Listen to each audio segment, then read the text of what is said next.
your boy 3 Stacks Live, and it is time for some true crime. Yes, sir.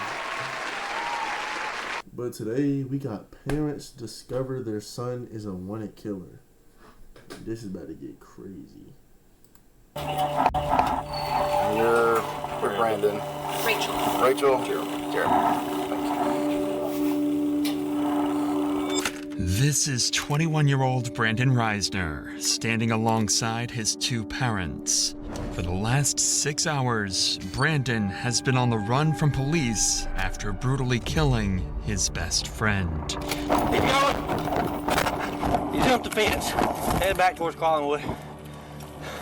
And as Brandon's parents learn their son is an alleged killer, all they can do is pray as they patiently wait for their son's fate. Rachel, Jeremy, y'all can have a seat out here. Would you like to talk in private?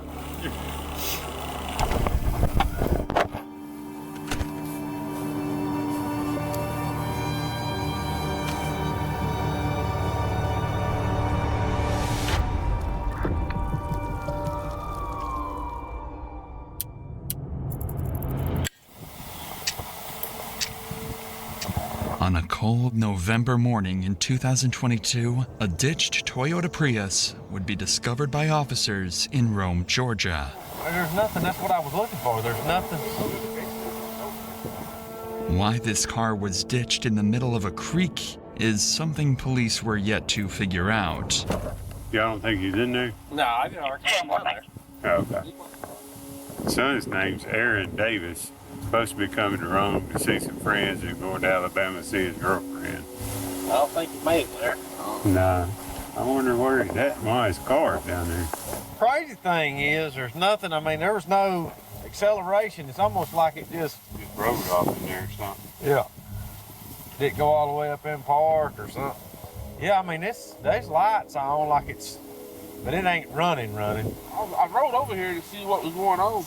He was down there changing out the trash.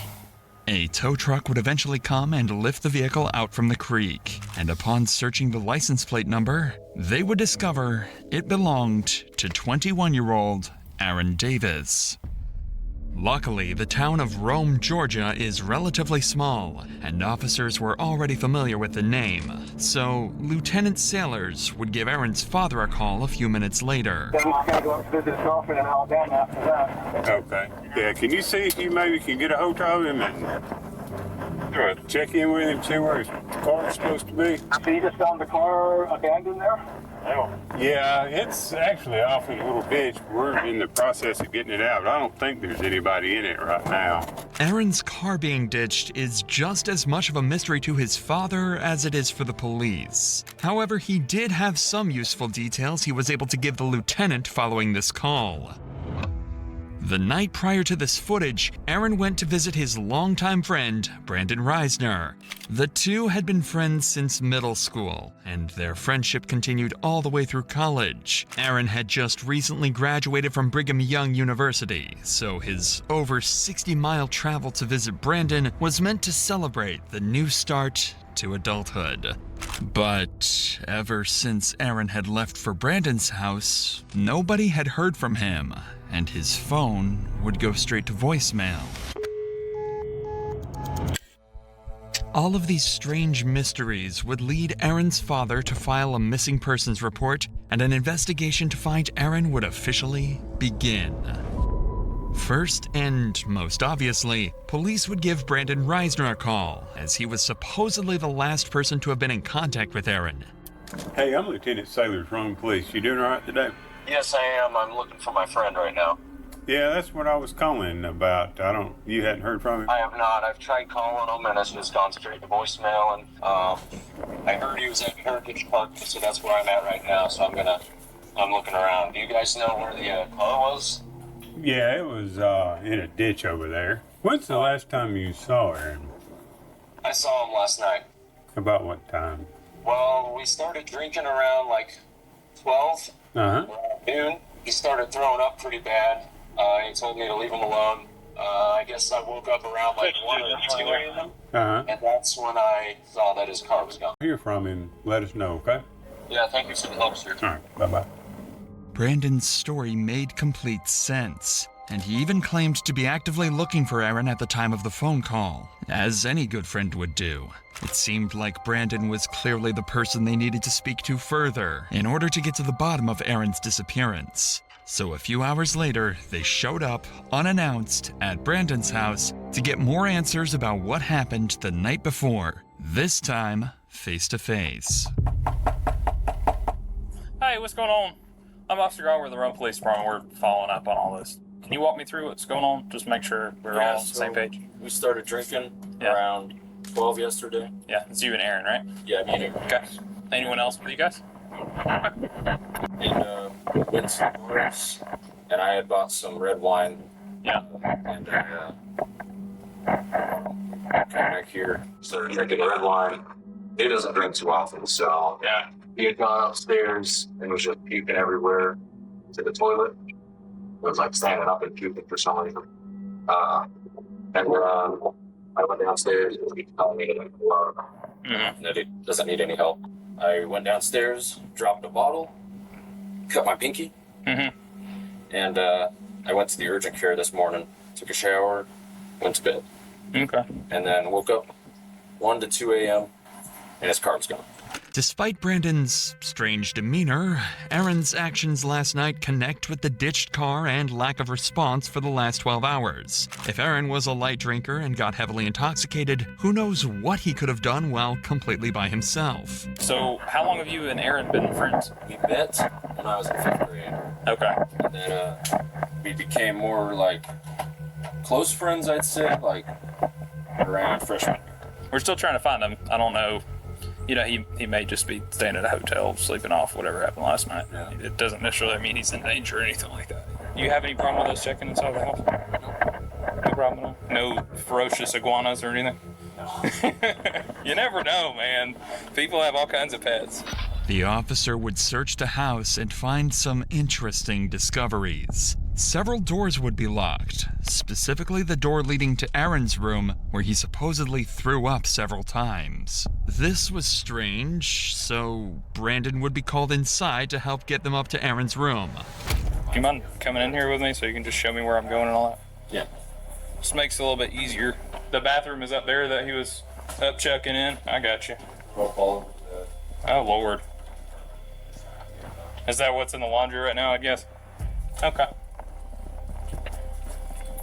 Officers would notice a strong chemical smell coming from the room and find excessive amounts of cleaning supplies. But all of that would mean nothing compared to what they found next.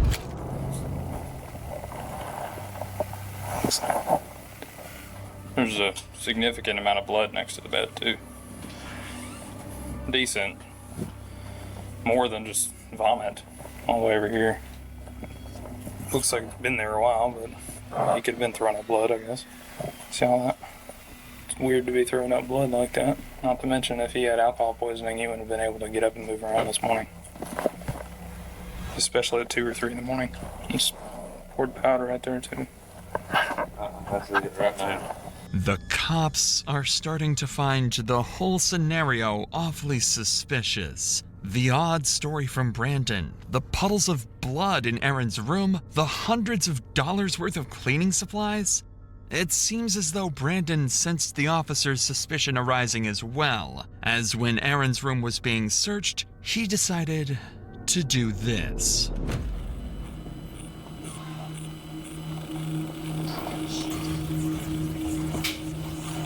Oh, my knees.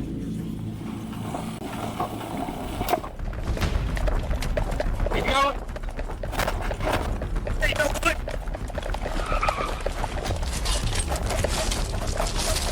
Now.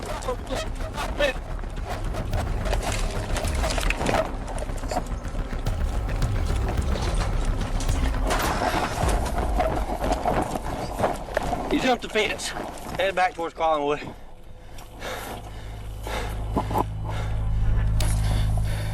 Somewhere between LaPorte and East 9, gotta be in these houses. Go up to the house, get in the backyard. Okay. Possible 1043 suspect.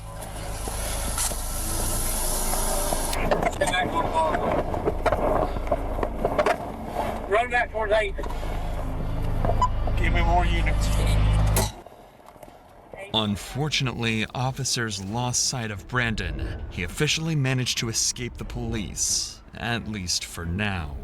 Desperate for any leads that might aid in finding Brandon, police began going door to door around the neighborhood, questioning witnesses who might have caught a glimpse of where he had fled. During this effort, one officer encountered a neighbor who happened to be on a call with Brandon's father, Jeremy. Quickly, the officer took the phone to speak with him directly.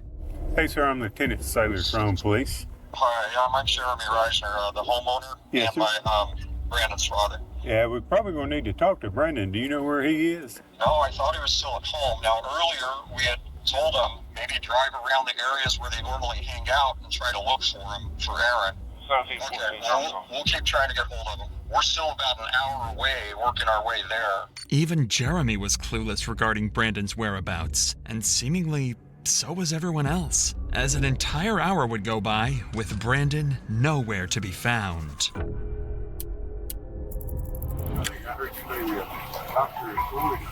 I am. Okay. It's Mom. Okay.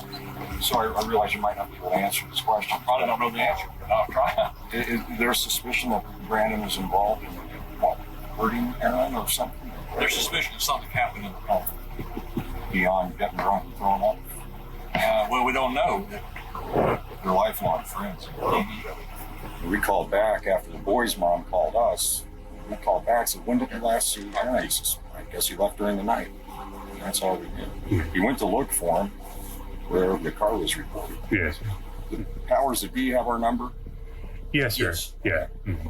While trying his best to assist the police with the investigation, Jeremy would return to his house, where he discovered Brandon's phone. Up until that point, Jeremy had been doing everything he could to help the police track down his son. However, after finding the phone, his cooperation came to a sudden stop. He refused to hand the phone over, leaving police to wonder, had he seen something on it?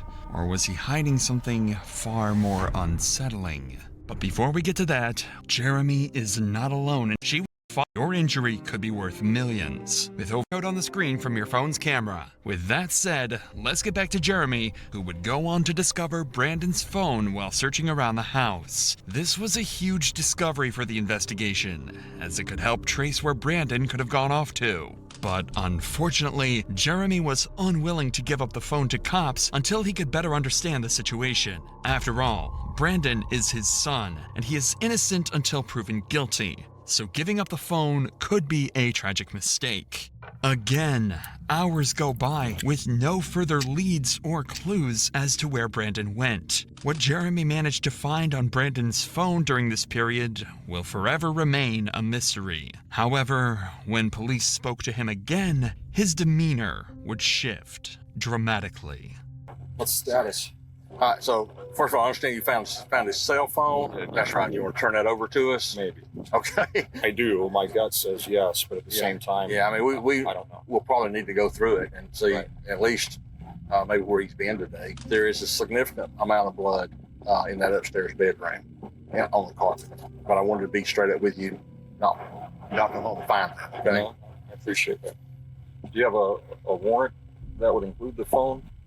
No, we'd have to get one at some point, so we couldn't go into it without that. So, some text back and forth. Maybe something helps, then I know. Helps him, But I can't promise you that because I don't. No, I know. Yeah, I don't know what all's in there, so. I want to. I was hesitant. I know, as a father, I understand. All right. Well, yeah, I'm gonna keep walking. Something had changed. Whatever was on that phone had to be disturbing, and the officer seemed to have caught on to this as well. Because he doesn't know what's going on, but he seemed a little shocked that we're at his house. He seemed respectful in the sense that he was okay with us being at his house and doing what we needed to do. I couldn't really get a feel for him. He may just be covering for his kid. He's gotta be. Him having the phone and not being shattered tells me that his son handed it to him. So he found the phone, tells us that he found the phone, but doesn't want to give it to us without searching it.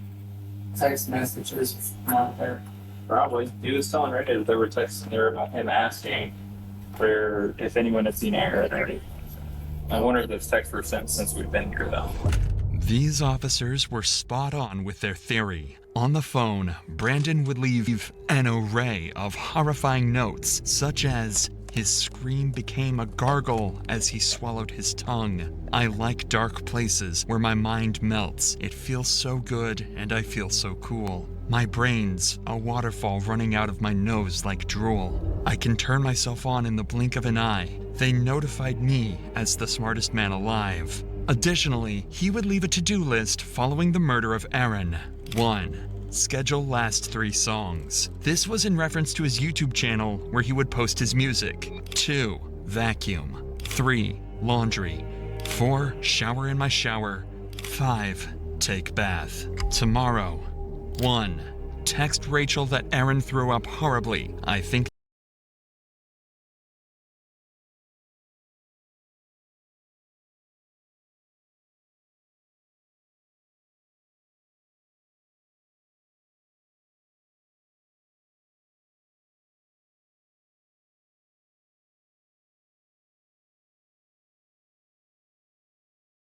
there was some blood in it. 2. I woke up and he was gone.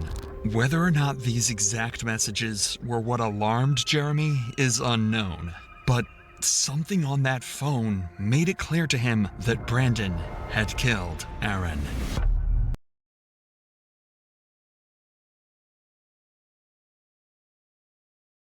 Alright, bro, I'm back. Bro, I'm low-key mad. Y'all might actually be happy about this. But I wasn't even recording audio.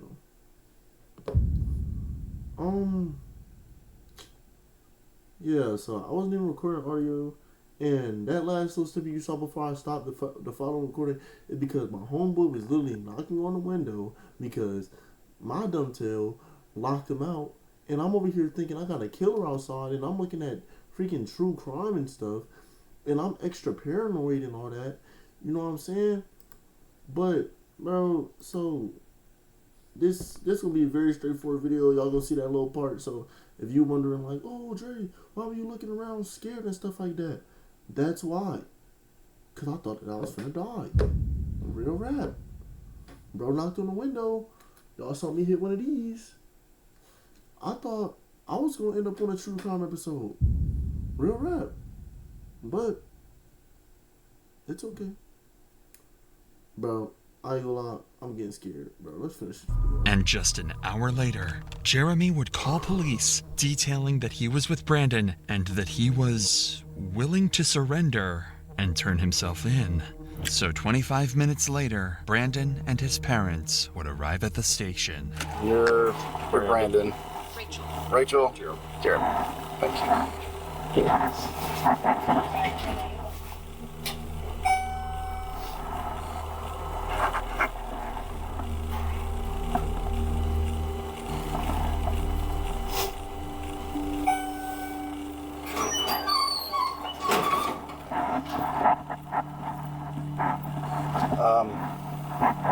Rachel, Jeremy, if y'all can have a seat out here, I'm gonna take him back there and we'll talk, man.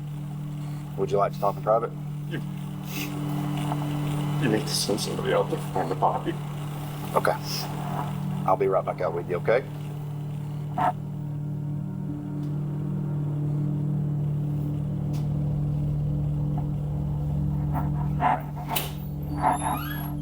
Anything in your pockets that I need to know about? Wallet and keys. I'll close real quick. Anything else? No. Sorry about that. Go ahead and have a seat. Now that Brandon was secured, the detective would sit him down to try and get a basic confession or any information that might ease the path to conviction. Alright, like I was saying, I'm Detective York. I work here at the Rome PD, of course. Detective York, yep, that's me. So before we get started, got some paperwork you gotta fill out. The detective would start the interview by getting Brandon's basic information and contact addresses. So I'm gonna read you some stuff before we get started, okay? You have the right to remain silent. You have the right to talk to a lawyer for advice before you are asked questions and have him with you during questioning. I would like a lawyer. You would like a lawyer, okay? Alright, sit tight for just a minute. Brandon was smart. He knows nothing he says in the interrogation room will go on to help him in court, so he decides to keep his mouth shut. While this is unfortunate for the detective, Brandon's parents are more than willing to have a discussion with him. So instead, he turns his attention over to them to try and get the information that he's looking for.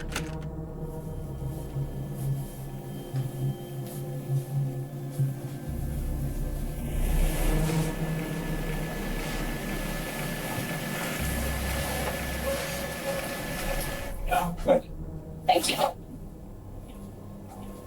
Man, that kind of sucks. There's a lot going on right now. Anything that we can do to help y'all right now.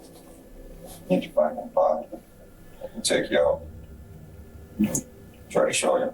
I can try to show you. You can try to show us The general area, yeah. Okay. There's an old cemetery up the hill. You turn left. Trendle, something like Trendle. Okay. We can show you. All right. This statement from Jeremy was crucial information to track down Aaron's body. But as valuable as this information is, the detective recognized the importance of capitalizing on the opportunity to gather as much from Jeremy as possible while he remained cooperative. With this in mind, he shifted his focus to delving deeper into Brandon's personal life before turning to search for the body. Brandon had brought him home from college because he was having anxiety attacks, he was having suicidal thoughts, he was having visions. Brought him home to make him safe.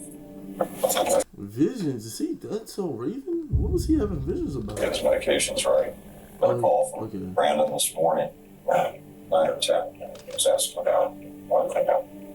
Vomiting. So they had a drink. He didn't want Dad finding out that he was vomiting upstairs in the corridor. That's all we heard. Then an hour or two goes by. Boy's mom calls us. Or I called Brandon back on immediately after getting murdered.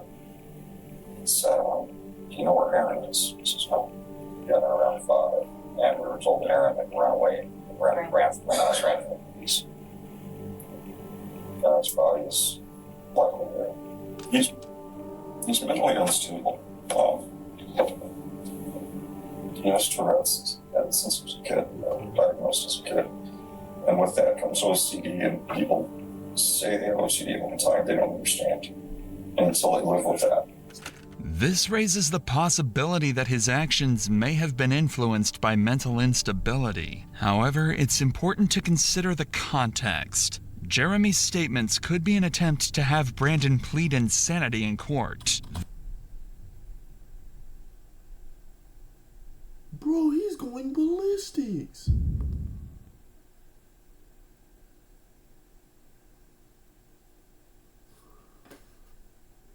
Yo, LB. I love it. Let's finish this video.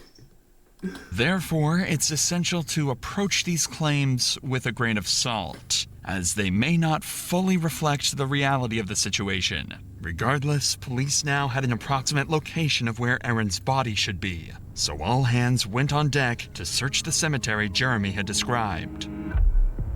Aaron was found buried in the cemetery, behind a secluded area in the back of the property. Even worse was that his body was wrapped inside the very sheets he slept on in Brandon's house. The speculation had come to an end. Brandon Reisner was a cold-blooded murderer.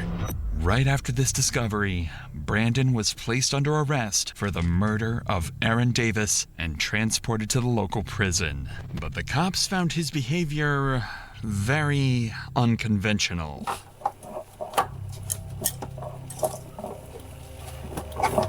Stand right there. Go. Go up to the counter, right? Let them follow their instructions. This is his property. You got ID in here if you want to. For me? No, we're talking to you. Oh. You got your ID in it. Yeah. Officers stated that Brandon remained eerily calm while being transported and seemed completely unfazed by the entire situation. And while Brandon had been successfully captured and the case had seemingly came to a successful conclusion, officers had one tragic duty to complete before the end of the day. Break the news to Aaron's parents that their son had been murdered. Any questions here? I don't know a whole lot because I've not been here doing a lot of research. Be specific.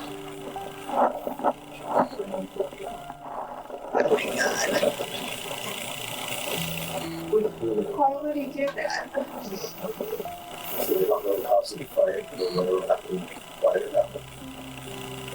Why you do that? We need my son. The family needs him. Oh my God. Aaron was a recent college graduate and a good kid with a bright future ahead of him. His sudden death is nothing short of an evil, horrifying act on Brandon's behalf, and justice had to be served for Aaron's and his family's sake. That justice would come inside the courtroom. On July 18th, 2024, Brandon was left with little to no defense for his crimes, and his plea to claim mental insanity was quickly ruled out. And I have come to the conclusion that justice requires that Mr. Reisner be sentenced on count 1 to imprisonment for life without parole. And that's what I'm going to do. He was sentenced to life in prison without the possibility of parole after pleading guilty to the murder and mutilation of Aaron Davis. Oh man, I ain't gonna lie, bro. That is sad, bro. I'm an idiot, bro. I'm blown at myself. I really didn't record audio for a majority of the video, bro. I'm an idiot. I got big packs coming on the way. I got big stacks coming out to save. I got Lil Max with me, he the way. It's a big gap between us in the game. In the next life, I'm trying to stay paid. When I die, put my money